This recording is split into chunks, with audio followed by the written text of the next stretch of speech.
So we catch up with a rough Guards, about time you showed up. I like that. Yeah, right. It's been a minute, but what this red-hot chef is doing now was worth the wait. Oh my God, it's delicious. Plus, talk about blood, sweat, and tears. A real movie, you got to slice your hand and squeeze a little bit. You know, it'll heal, but you got to squeeze a little bit of blood into the mercury of the celluloid to make it worth your time. I sit down with Oscar nominee Ethan Hawke to chat about his gritty new film Blaze. And abracadabra. What is this? That's What's magic. going on here? It's magic, man. We visit an iconic shop with a sleight of hand where everyone's a magician. Seattle Refined starts now. Hi, everybody. Welcome to Seattle Refined. I'm Gard Swanson. You know, one of the cool things about our show is we get to discover up-and-coming young talent around Seattle and watch their careers blossom. That's definitely the case with Chef Young Cho. We first met Young a year ago. Since then, his career has skyrocketed onto the national stage. But his roots and inspiration are still very much here at home. Open for business. There's a friendly face at a popular food truck in Seattle. Refined's best chef on the block, Young Cho, has taken on a new foodie adventure. It's about time. All right, Guard, it's about time you showed up. I like that. Yeah, right. We love Young Cho. Refined profiled him last year because of his unique Mexican-Asian fusion restaurant inside a South Park convenience store. As soon as you bite into the sandwich, you're like, this is where I should be. Young then competed to be Seattle's next top chef. I love that he used Northwest ingredients and gave it that Korean flair to it. Young, pack your knives. You're going to New York.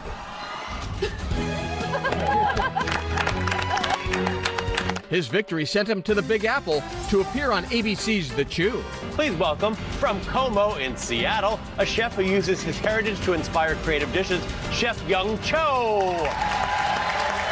Rice bowl up. Now you can find him serving up Taiwanese goodness at this food truck. But it's been quite the culinary journey to get there. Well, it was actually kind of devastating. The day I found out that I won Best Chef in Seattle was also the day where I had to close my restaurant Forley in South Park. And why'd you close it? Our lease was up, and I felt as if I needed to go mobile and kind of reach the masses a little bit more instead of just a little corner here in South Park. So as soon as I got back from New York from the Chew, I actually was volunteering at the South Park Community Center, and I did that for 6 months. And so I was kind of just getting my bearings back, just trying to figure out what the next step was going to be. What was that like being back in New York? I was there right with you, and that was a fun competition. Taking a bite out of the Big Apple. And you know what's funny? You have some fans back there. I talked to some people on the sidewalk back there, right? You know, right at Times Square. Right. Remember, do you know Young Cho? Yeah. Yeah, I see Young Cho, man. That guy was banging, man. From Seattle. From Seattle. He the man. You see him? Yeah, on the Chew. Yeah, that's it. Okay. All right, now tell me about your food truck here, because you're rocking it. So It's About Time has been around for a couple years. Started by a gentleman named Sean Jen, who's also my business partner now. And we're taking a little spin. I'm going to be adding some Forley recipes, trying to incorporate the whole Mexican-Korean fusion into Taiwanese street food as well. I feel Young brings a lot to the team. I just know he loves the camera. He loves the camera. So he's got a great personality. He loves dealing with the customers. He loves food, and so, you know, with everything all included, he's a perfect fit. Yeah. So the man says. And now it's about time we see Young back in action. No matter where he is, Young always whips up creative and tasty dishes. I got an order for Evan. Thanks, boss. Man, it's different from what we have around Seattle. Oh my God, it's delicious. The flavors are really deep here, and people are really missing out if they haven't come down to try this, because it's different. The bun is like nobody else in town, and that's what makes them special. The taro fries are a root vegetable, and it's very similar to a sweet potato, but not as sweet. A little starchy, and it looks completely different. No one else is serving it in Seattle. The Pig Lebowski is the top seller. It's also the most classic. And the competition's pork belly is about that thin. Ours is about 5 times that size. The meat to bun ratio, amazing. All right, so tell me the pun again with the name of this thing. Pig Lebowski.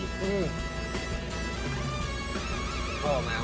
What do you think? Dude, I love pork belly. The Pig Lebowski, that's money right there. That is money. Ooh, love it. Do you have a favorite restaurant or food truck we need to check out? Drop us a line at hello@seattlerefined.com and let us know.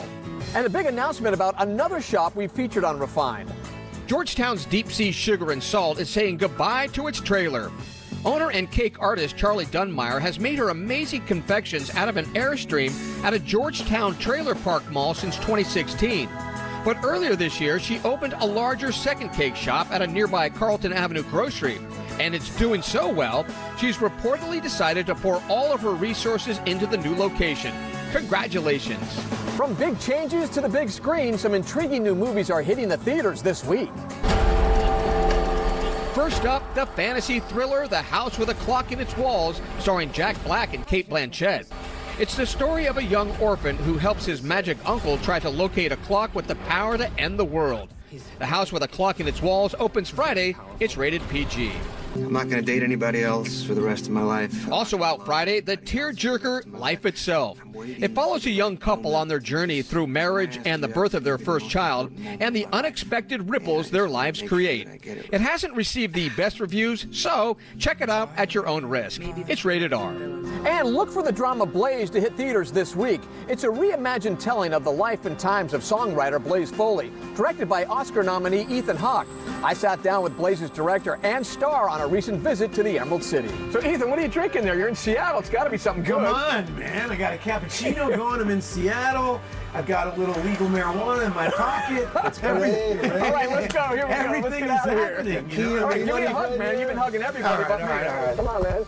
Ben, don't leave me hanging, brother. Please. Don't leave me hanging. Is this part of your interview technique? You just give a little hug, make things took my wallet. You know, it is what it is. That's what we are here in Seattle. With everybody caffeinated, we got down to business, talking Blaze, a film Ethan Hawke directed with his heart and soul. I don't want to be a star. I want to be a legend. A real movie, you got to slice your hand and squeeze a little bit. You know, it'll heal, but you got to squeeze a little bit of blood into the mercury of the celluloid to make it worth your time. If somebody's going to pay money and sit down and watch your feelings, well, they better be real. You know, and so you have to put real thought and real heart and real soul into it. Ben Dickey is the star of the show, playing Blaze Foley, the unsung songwriting Texas legend. Ben, you come in, great musician, limited acting skills, and you pulled this thing off, man. And so how'd you do this? Oh, I had a lot of help, He was the biggest help. The people he brought into the project, Alia and Josh, were enormously generous to me as actors and not making me feel green. They gave me permission to be, you know, curious and new, but also treated me like I'd been inscribed. In a strange way, this movie's a little bit sad because you're really rooting for this guy. You want him to succeed, and he keeps shooting himself in the foot. I remember there's a thing that somebody once told me about a life in the arts, that people always talk about how hard it is, but if you could remove self-destruction, if you could remove that, most people's obstacle is not society. Most people's obstacle is not, you know, some outside force. It's some inside force. And never was that more true than Blaze, who would, no sooner would he get something positive, he'd turn it into something negative. When you look at Blaze, he certainly knew how to love people like his wife Sybil, but never knew how to love himself. No, not for a second. Not for a second. I think that his selfishness that maybe comes off in that example is fear. It's huge fear. And I think he was searching, you know, where he completely, you know, blows up the bridge for himself. He does it because he perceives that his love forsaked him. That's why he does it. Yeah. But I think even had it been there for him, the closer he got to being legitimate was sort of a curse and a poison. Ethan, you're really proud of this work, aren't you? I mean, this was, I hate to use the word labor of love. I hate using that, but man, this was you. Ultimately, you know, we all want our life to be a labor of love, right? I mean, not just one project or something like that. Everything that we do to be infused with our best self, right? This movie is built on the back of a lot of friendships and a love of music and a love of the arts. You're going to make him more famous dead than alive. Well, he's going to do that. His art is going to do that. Well, you guys are badass, and I appreciate your time. All right, man. Thank you for coming up to Seattle. Thanks for having me. We love you up here. Cheers. All right, man. And this just in, the opening date of Blaze just changed. It now opens Friday, September 28th. It's rated R. Refined is just getting started. The local shop that just got named Seattle's best spot for donuts. We'll show you where. Plus, quick! what do you have? Would you guys like an apple pie, peach pie, sweet potato pie, brownie? We celebrate National Cheeseburger Day with a visit to one of our all-time favorite greasy spoons. But first, how about a little magic? What? How did you do that? Seattle Refined will be right back. But first, Seattle Refined is standing strong with our friends and colleagues in the Carolinas as they recover from Hurricane Florence. Join us as we support our relief effort by donating to the Salvation Army. To learn how you can help, log on to SeattleRefined.com and click on Sinclair Cares Carolina Relief Fund or text Florence to 91999. We'll be right back. Welcome back to the show. I'm Gard Swanson. Well, from Harry Houdini to Harry Potter, people have always had a certain fascination with magic. But magical hats and the rabbits that live in them don't grow on trees. Refined's John Prentice discovered the local shop where magicians conjure up their mystical merchandise. Deep in the seemingly endless basements of Pike Place Market is a shop some say is magical. The Market Magic Shop. Sheila and her husband run the joint. The Magic Shop in the Pike Place Market has been here for 45 years. We're now one of the longest running magic shops in the entire United States by one owner. That's amazing. And what's so cool is that everybody that works here is a magician. Including Jeff. This is the fastball, this is the slow ball. The fastball goes in my left hand, the slow ball goes in my right. Yeah. When I go like that, they magically change places. That's the same. Well, it's hard to tell. They look exactly the same. Hold your hand out like a table. The fastball goes in my hand, the slow ball goes in yours. Squeeze it tight. Okay. Say go. Go. When you say go, the fastball goes. Whoa, wait. No, it ends up right in there with the slow ball. What is this? That's What's magic. going on here? It's magic, man. Astounding. The secret of the sponge ball will cost you only $8.99 and is one of many reasonably priced miracles in stock at Market Magic. They have magic wands, magic cups, and magic books, complete kits for the beginner, and amazing illusions used by the best in the biz. And Sheila says lots of famous people have passed through here, like this young couple, and big-time magicians David Copperfield, David Blaine, and Penn and Teller. Sheila says one of her favorite tricks costs about $10 and goes like this. All right, we're going to take these three pieces of rope, the short, the middle, the long, and we're going to make them all middle size, about like this. Now, in order to do that, all we do is take and place the ends together. The short, the middle, and the long. If you could help me by blowing on those ends. Very nice, you've been practicing. I have. I thought so. We're going to take those ropes, give them a little stretch, and lo and behold, not one, but 2, 3 pieces of rope about the same length. What? How did you do that? I love magic of all kinds, but have a soft spot for card tricks. Luckily, Market Magic has a trick deck for everyone, including this one. I have a deck of blank cards here. Have you seen what cards look like before they've been printed on? No. It's a trick question. Now you have. You're looking at them right now, right? The problem with these cards, you can't play a game with these. There's no values or suits. Unless you have an imagination, you might be able to see that card. Maybe not the back. Yeah. More complicated, but definitely the face. If you can see the face of one card, you can probably see the face of another card as well, maybe even of a different color, right? Of course, if you can see a face of 2 different colors, you can see the backs and the back What is going on here? of every card in the deck. But I wouldn't play a game with something like this because your imagination only goes so far. If you give them a couple of cuts, they go right back to being completely blank on both sides. Now that's a mental photography deck. If you want to buy one of those, it's $15.99 right here in the Market Magic shop. Now, do I have to be like a professional magician to come in here and find something I can do? I don't think so. All you need is the motivation to practice and the want to do some fun, entertaining things for people. John Prentice, Seattle Refined. To learn more about the Market Magic and Novelty Shop, log on to our website. Coming up on Seattle Refined, he's the king of the kitchen competition. Meet the West Coast Wizard, just named the best chef in the land. Plus, we celebrate National Cheeseburger Day at a fast food fairyland.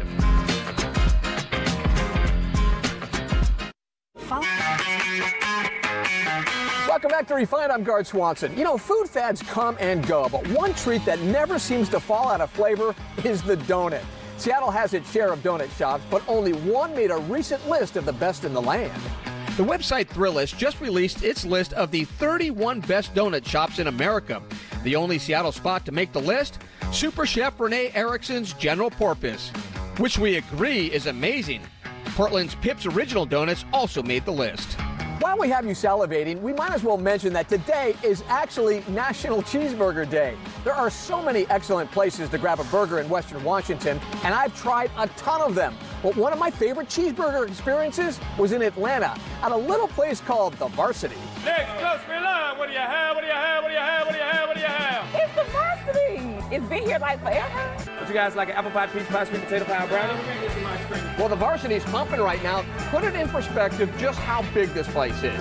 Well, the Varsity can seat about 800 people. We can accommodate 600 cars in our parking lot. That's gigantic. Yeah, it is. All right, so I know it's lunch hour right now. Will you show me the back where you guys do all the magic? Yeah, let's go. Let's go. What's up, people? Oh, ¿cómo estás, amigos? All right, so we got fries, onion rings, hamburgers, hot dogs, chili. How many French fries do you guys go through? Like, how many pounds of potatoes? About a ton. Wow, look at the onion rings over here. Yeah. Now, when you say a ton, is that a ton a day? A ton a day, yeah. 1 ton of French fries a day. And onions. And onion rings. And people just eat these things up. They just love them. They're delicious. This is kind of the heart of the Varsity operation back here. We call it a hot dog, a hamburger whole. So on a busy day, how many hot dogs do you go through? 2 miles. I mean, 2 miles like... Actually, miles back to back, lined up with hot dogs. All right, I need to try something. What do you suggest? What's the hot thing here at the Varsity? We're extremely famous for the chili dog. All right, I got to try a chili dog.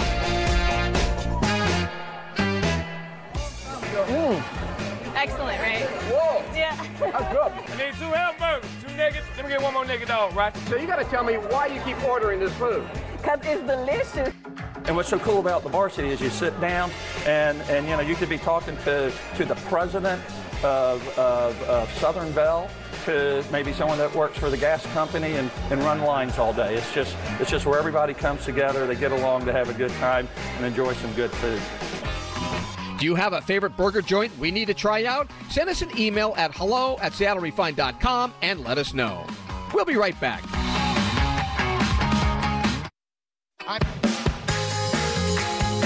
Welcome back to Refined. A West Coast chef is celebrating a culinary accomplishment that hasn't happened in 20 years. Reporter Dan Rascone introduces us to the National Chef of the Year. The biggest hurdle is time. Keeping up with Chef Todd Leonard in a kitchen. Time is always your enemy. Is no easy task. This is flank steak. That's because this is a man with incredible passion for cooking. I was born to cook. And he does it all with a joyful attitude. Chef Leonard comes with quite the resume. First of all, he's a department chair of one of the country's top professional cooking programs, UVU's Culinary Art Institute. He oversees some 200 students who are involved in a variety of classes throughout the day. The student gets a journey here. Inside his office are dozens of prestigious awards he's won over the years. But now he carries a new title. Lifelong dream. Leonard is the National Chef of the Year, the best of the best in the country. I couldn't have been more happy. It was super. Never been done in Utah, and it's been since 1997 anyone from the western region has ever won. The national competition was held in New Orleans. Todd and his team had 60 minutes to prepare a 4-course meal. They spent hundreds of hours practicing over the summer to perfect the dishes. They gave me 3 different proteins, redfish, oysters, and pork cheek. It was fast and furious. In the end, he became a national champ. I feel great. It's awesome. Amazingly, Chef Leonard wasn't the only one who went to the national competition. UVU competed in 4 different categories and ended up bringing home 2 national champs. In my opinion, it's almost as good as the basketball NCAA, you know. For cooking, it's kind of what it is. Chef Leonard's passion for cooking started at a very young age. You could say it was scout camps that got him hooked. I was cooking over an open fire. I just loved it, and all of a sudden I started cooking for family and started cooking for friends, and I did all the barbecues when I was a teenager. From that, it led to one professional chef job after the other. 12 years ago, he landed at UVU's culinary program, and he couldn't be happier because every day you should use that rocking motion. He gets a chance. So you got to square those off to share his talents with the next generation of top chefs. Our program, I feel, is certainly the best, and I know our students are the best. Chef Leonard says he now hopes to receive an invitation to the World Chef Competition in Russia in 2020. We wish him luck. All right, that's going to do for today's show. I'm Garth Swanson. Have a good one, everybody. We'll see you next time right back here on Seattle Refined.